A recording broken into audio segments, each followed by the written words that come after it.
छायं जिनामृवयम् शान्तं वपुश्रवणहारिव च चरित्रम् सर्वोपकारि तव देव ततश्रुतज्ञा संसारमानवमहास्थलं रुन्द्रसान्द्र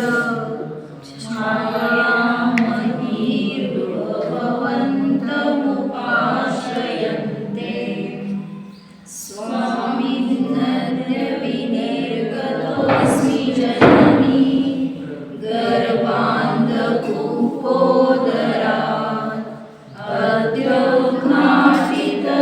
अद्योघ्नाटितदृष्टिरस्मि परवत् जन्मास्मि चाद्यस्फुटम् वामद्राक्षमहं यदक्षयकला नन्दाय लोकत्रयी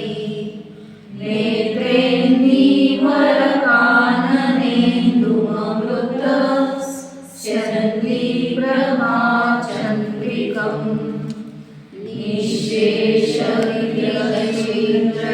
निःशेषविद्यचन्द्रशेखरशिखा रत्नप्रदीपावली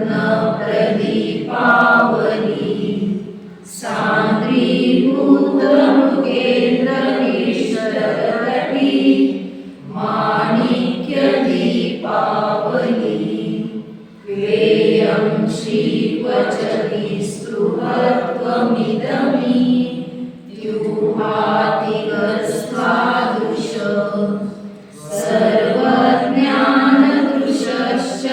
सर्वज्ञानदृशश्चरित्रमहिमा लोकेश लोकोत्तरः राज्यं शासनकारिणा कपतियन् त्यक्तं तृणावज्ञया हेलानिर्दलितत्रिलोकमहिमा यन्मोहमल्लोचितः लोकालोकमपि स्वबोधमुकुरः स्यान्तः कृतं यत्त्वया सैषाश्चर्यपरम्परा जिनवरं क्वान्यत्र सम्भाव्यते दानं ज्ञानधनाय दत्तं सकृत् पात्राय सद्वृत्तये चीर्णान्युग्रतपांसि तेन सुचिरं पूजाश्च भव्यकृता शीलानां निचयसभाबलगुणैः सर्वसमासादितो दृष्टस्त्वं जिनयेन दृष्टिसुभगः श्रद्धापरेण क्षणम् प्रज्ञापारमितः स एव भगवान् पारं स एव श्रुतः सम्प्राप्ते गुणरत्नभूषण इति शाक्य स एव ध्रुवम् नीयन्ते जिनयेन कर्णहृदया लङ्कारतां त्वद्गुणा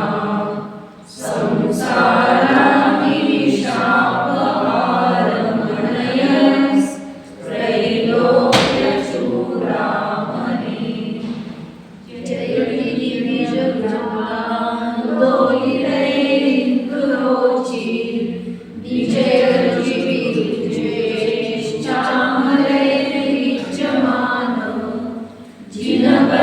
जिनपतिरनुरञ्जन् भुवि साम्राज्यलक्ष्मी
काय सांगितलं होतं याच्यामध्ये? चक्षुष्मान म्हणजे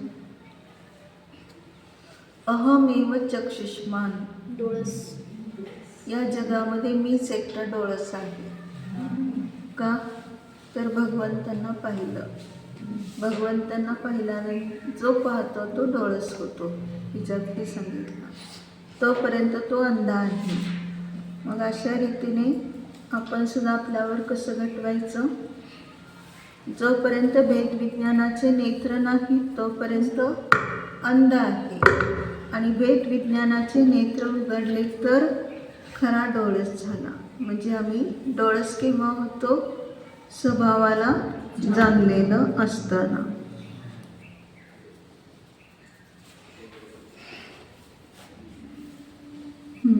आता 12वा श्लोक पाहिजे अजून. कोणती चालेल? काल तो वसंती का?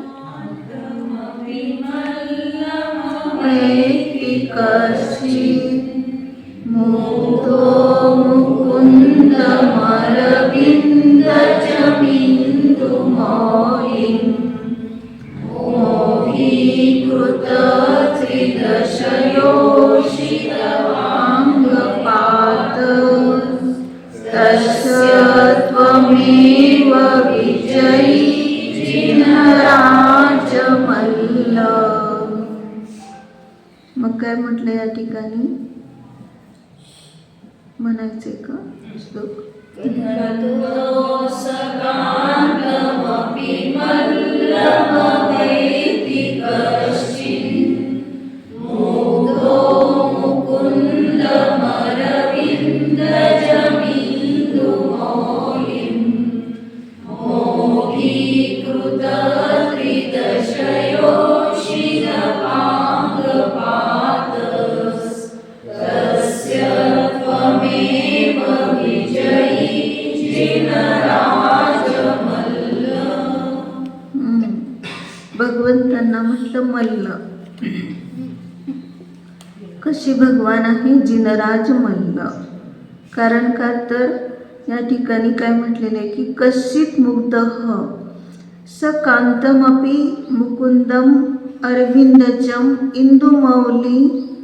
इंदुमौलिं मल्लम अवैती. कश्चित मुग्ध म्हणजे कोणी मूर्ख. सकान्तमपि म्हणजे स्त्रियांनी सहित असून देखील, म्हणजे त्यांचा तो पती असून देखील. मुकुंदम अरविंदजम, आणखीन कसे आहेत ते? कोण कोण आहेत सांगितलं की ब्रह्मा विष्णू महेश हे सगळे घेतलेले. मुकुंद, अरविंदजम, इंदुमौली, मल्लम अवैती, आणि त्यांना मल्ल असं जाणतात. म्हणजे ते मदन कामास जिंकणारे मल्ल असं समजतात त्यांना, कोणी मूर्ख. परंतु तसे नसताना वास्तविक असं आहे की मोघीकृत, मोघी म्हणजे व्यर्थ करून टाकले. त्रिदश योषित, त्रिदश म्हणजे देव, योषित म्हणजे स्त्री. देवांची स्त्री म्हणजेच देवांगना, आणि देवांगनाचे जे अपांगपात. अपांगपात कशाला म्हटलं तर नेत्र कटाक्ष. देवांगनाने जे फेकलेले नेत्र कटाक्ष आहेत ते. तस्य त्वम एव विजयी, त्यांनाच तू काय केलेलं आहे की वास्तविक रूपाने हे जिनराज मल्ल तुम्हीच आहात की त्यास तुम्ही व्यर्थ करून टाकलं. मोघीकृत म्हणजे त्यांचे कटाक्ष व्यर्थ केले, म्हणजे तुम्ही त्यात प्रभावित झाला नाही, म्हणून तुम्हीच विजयी आहात त्याचे, असे जिनराज मल्ल आहे. म्हणजे भगवान मल्ल का आहे हे सांगितलं की किती जरी देवांगना आल्या तरी सुद्धा ते कशालाही भुलले नाही, त्याचे प्रभावित झाले नाही. कोणाचं उदाहरण आहे? रामाचं उदाहरण सगळ्यांना माहिती की सीता हा स्त्रीच्या रूपात आलेली आहे. म्हणजे सीता म्हणजे अच्युतेंद्र सीतेच्या रूपात येऊन राम साधना करत आहेत. राममुनी आणि त्यावेळेस ती मोहित करण्यासाठी खूप प्रयत्न केला, परंतु ते मोहित झाले नाही. म्हणजेच ते स्वभावातच राहिले आणि स्वभावात राहिल्यामुळं आपोआपच त्यांना केवळ ज्ञान झालं. म्हणजे असे कितीतरी आहेत, किती मुनींना असं देवांगना येऊन वगैरे बोलवण्याचा प्रयत्न केला. गृहस्थ अवस्थेत जयकुमारलाच. जयकुमार कोण? भरताचा सेनापती, भरत चक्रवर्तीचा सेनापती जो कोण होता तो जयकुमार. सील, अतिशय सील त्याचं उत्कृष्ट होतं, ही स्वर्गात चर्चा चालली होती. आणि मग ते देव चर्चा करत असताना विचार करत होते काही जण ऐकणारे की एवढं कुठं सील असतंय तिथं, कोण इतकं चांगलं पाळत नाही, किंवा ते परिग्रहरहित पण आहे. अपरिग्रह म्हणजे त्यांना परिग्रहाचा मोह नाही, अशा 2 गोष्टी त्यांच्याविषयी चर्चा होती. आणि त्याची परीक्षा घेण्यासाठी ज्यांना असं वाटत होतं संशय, तर ते देव खाली आले आणि नेमके हे कुठंतरी यात्रेला गेल्यानंतर दोघे पण दर्शन करून वेगवेगळ्या ठिकाणी बसलेले होते. आणि मग स्वतंत्र त्या दोघांची पण त्यांनी परीक्षा केली, सुलोचना आणि जयकुमार. तर सुलोचना त्यामध्ये म्हणजे व्यवस्थित सफल झाली, कारण ती सुद्धा त्यात प्रभावित झाली नाही. आणि जयकुमारला सुद्धा जेव्हा अशाच प्रकाराने उपसर्ग केल्यासारखं ते ध्यानस्थ असतानाच, मग त्यावेळेस सुद्धा खूप काही केलं, परंतु प्रभावित झाले नाही ते सुद्धा. आणि मग तेव्हा देवांना ते पटलं आणि मग त्या देवांनी त्यांचा सन्मान करण्यासाठी वस्त्र अलंकार वगैरे भेट द्यायला लागले, तर त्यांनी ते ग्रहण केलं. मग ते पण दुसरं त्यांना लक्षात आलं की अपरिग्रह म्हणून सांगितलं की ते जास्त परिग्रह बाळगत नाही, घेत नाहीत. मग याच्यातून पण निरपेक्षता आणि सील ही दोन्ही पण कसं उत्कृष्ट आहे हे सिद्ध झालं. आणखीन कोणाचं सांगितलेलं? सुदर्शन श्रेष्ठ. हां, सुदर्शन शेठजींचं पण आहेच आहे. पण आता ह्यांचं इथल्या इथंच झालेली परीक्षा 3-4 वेळा. म्हणजे मित्राची पत्नी राणी, त्याच्यानंतर ज्या घरी पडगार विधी केली वेश्येने, ते अशा 3 घटना घडल्या. आणि नंतर मग त्यांना ह्याच्यातच नेऊन सोडलं त्या वेश्येने, कुठं? बाजारामध्ये पटनाच्या. आणि मग त्या ठिकाणी ती जी राणी आत्महत्या करून वेंतरी झालेली होती, ती परत उपसर्ग करायला तिथं आली. सुदर्शन शेठ खूप उपसर्ग केलेला आहे, 6-7 दिवस झाले. इकडं तर वेशीच्या घरी 3 दिवस असेच निराहार ध्यानस्थ राहिले होते. तिथून आले ते ध्यानालाच बसलेले, तर तोपर्यंत तिने उपसर्ग केला. अशा रीतीने त्या उपसर्गामध्ये ते एवढे स्वभावात राहिले की केवळ ज्ञान प्राप्त झालं त्यांना. म्हणून हिच्यातून असं अजून एक मेघरथ राजाची परीक्षा केलेली. मेघरथ राजा म्हणजे शांतीनाथ भगवंतांच्या पूर्वभावातले. मग त्यांना सुद्धा असंच ते मंदिरमध्ये वगैरे ध्यानस्थ असायचे कधी अष्टमी चतुर्दशीला. मग त्यावेळेस सुद्धा खूप देवांगना येऊन त्यांना मोहित करण्याचा प्रयत्न केला, परंतु ते मोहित झाले नाही, च्यूत झाले नाही, म्हणजे ध्यान सोडलं नाही त्यांनी. अशा रीतीने भगवान तर नाहीतच त्यात, जिनराज म्हणजे हे साधक ते मल्लक आहे, तर ते साधक अवस्थेत तर नाहीच नाही, परंतु पुढे तर किंचित मात्रही डळले नाही, म्हणून त्यांना विजयी म्हटलं. हे व्यवहार यांनी भगवंतांना म्हटलं. कोण म्हटलं काय? अनंतमती. हां, स्त्रीपर्यंत सुद्धा अनंतमती आहे. अजून मनोरमा का मनोवती काहीतरी नाव आहे त्यांचं. आणखीन नीली आहे, अंजना आहे, चंदना, अजून कोण आहे? 16 सती म्हणून सांगितलं. म्हणजे त्यांना ते सोमाला सर्प होता तो हार झाला. अशा रीतीने कितीतरी घटना अशा आहेत. मग हे सगळं व्यवहारण्याने आपण पाहतो, पण निश्चयाने काय पाहिजे, स्वभावच असा आहे हे पाहायचं. म्हणजे स्वभाव कसा आहे तर जसं आहे तसं सुवस्तू स्वरूप स्वीकारलं तर त्या ठिकाणी वेगळं काही झालं नाही, कारण शील पालन केलं ह्याच्याविषयी आपण गुणगान करतो. पण स्वभावच ब्रह्मस्वरूप आहे आणि त्याच्या विरुद्ध काही करतच नाही कोणी. आपल्याला वाटतं की ह्यांनी भोगलं किंवा ह्यांना पुष्कळ, आता शांतीनाथ भगवंताविषयी जितके भाव झाले त्यांचे तेवढ्या भावाविषयी सांगितलं की त्यांची समृद्धीच होती, त्यांना किंचित मात्रही अडथळा नव्हता. पण वास्तविक रूपाने सगळंच नंतर आता पाहिलं तर आपण पाहतो ना, मोक्षाला जाताना काहीच राहत नाही. म्हणजे जे स्वभाव आहे त्या स्वभावाविषयी अनादि अनंत स्वरूप जसं आहे तसंच उलट व्हायला पाहिजे. परंतु आपण कुठल्या एखाद्या भावात किंवा काही भावात अशी गुणवत्ता प्रगट झाली किंवा तशा प्रकारची विशेषता आली तर ते क्षमक्षम ज्ञानाने निर्मलतेने झालेली आहे. परंतु वास्तविक रूपाने स्वभावच असा आहे की, म्हणून तर सांगितलं की कोणी कशामध्ये प्रसिद्ध होतं. बाहुली भगवान जसे तपामध्ये प्रसिद्ध झाले, पण तपामध्ये प्रसिद्ध झाल्याचा अर्थ काय आहे की बाकीचं त्यांना नव्हतं असं नाही.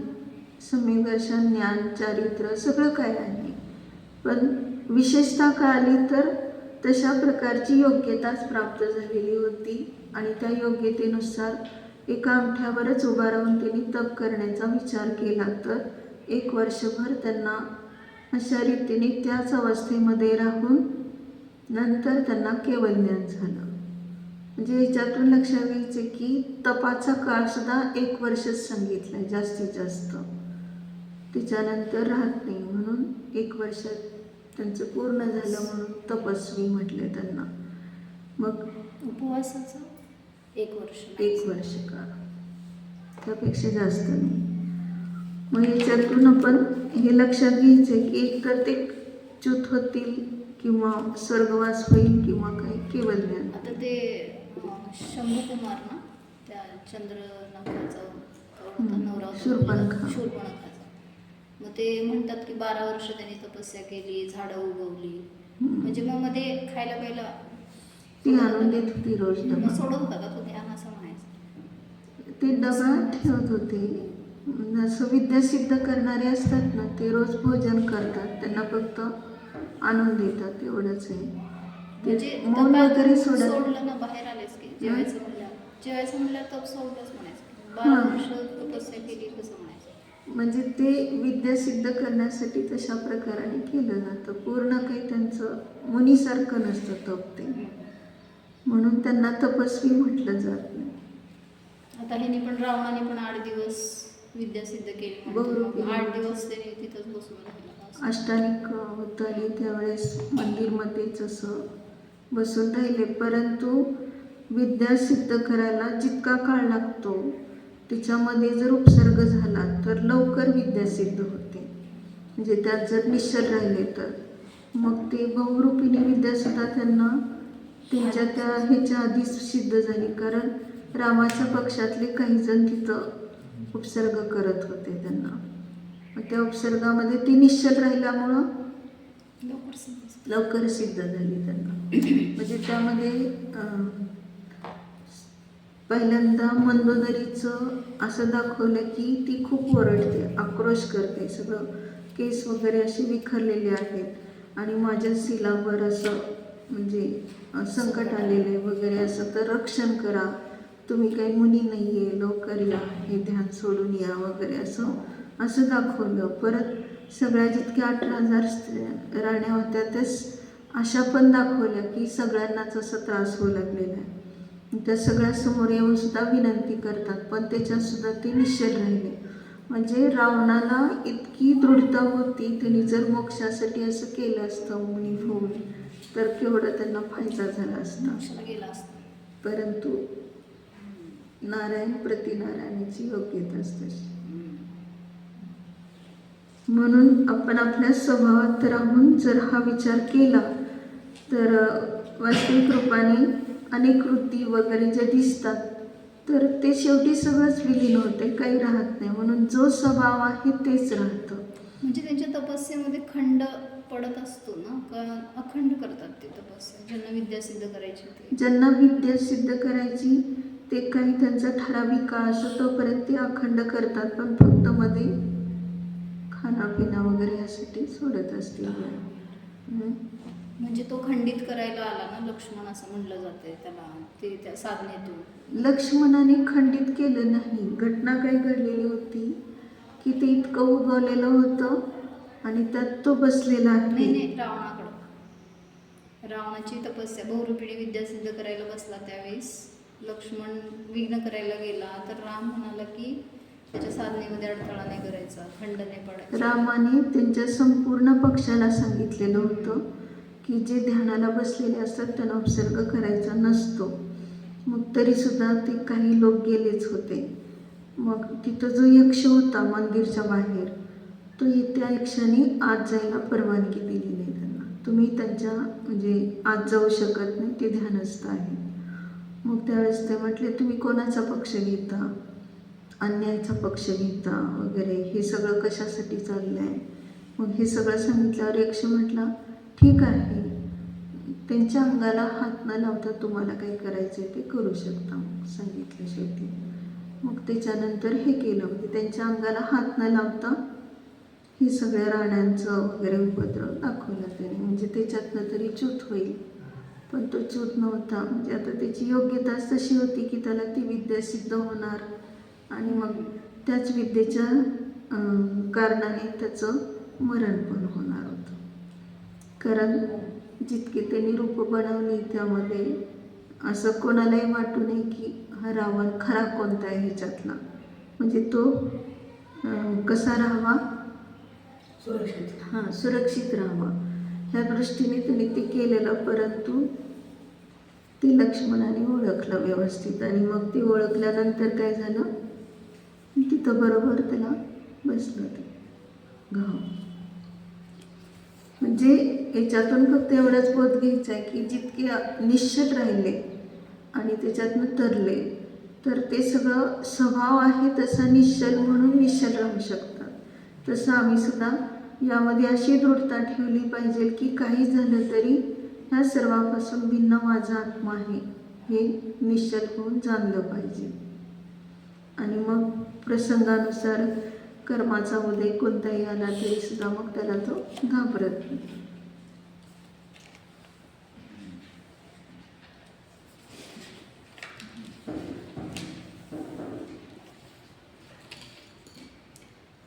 कोणी मूर्ख, ब्रह्मा विष्णू व महेश हे स्त्रीसहित आहेत तरी पण त्यांना मदन, कामास जिंकणारा मल्ल असे समजतात. परंतु तसे नसता वास्तविक प्रकार हा आहे की देवांगनांनी फेकलेले नेत्रकटाक्ष तू व्यर्थ केलेस, अर्थात त्यांचा तुझवर काहीच प्रभाव पडत नाही. तू मदनास जिंकणारा विजयी मल्ल आहेस. अज्ञानी मूर्ख जे स्त्रीसहित आहेत अशा त्या ब्रह्मा विष्णू महेशांना देखील मदन विजयी असे म्हणतात, परंतु वास्तविक तसे नाही. हे जिनराज मल्ल, देवांगना देखील तुझ्या मनास हरण करू शकत नाहीत. असा तूच त्या मदनाची खोडकी जिरवणारा योग्य मल्ल आहेस. कंतो सकांतमपि मल्लमवेति कश्चित्, मुग्धो मुकुन्दमरविन्दजबिन्दुमौलिं, मौलीकृतत्रिदशयोषितपाङ्गपातः, तस्य त्वमेव विजयी जिनराजमल्ल.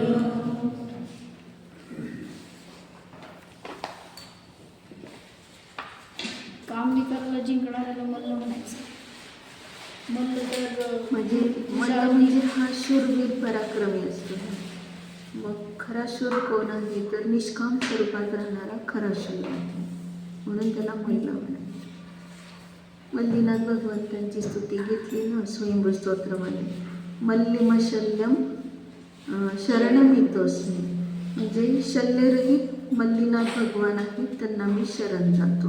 मग त्याच्यामध्ये सगळे असे मल्ल कसे आहेत, कसे त्यांनी संसारातून बाहेर पडले वगैरे हे सगळं त्या श्लोकात सांगितलेलं आहे.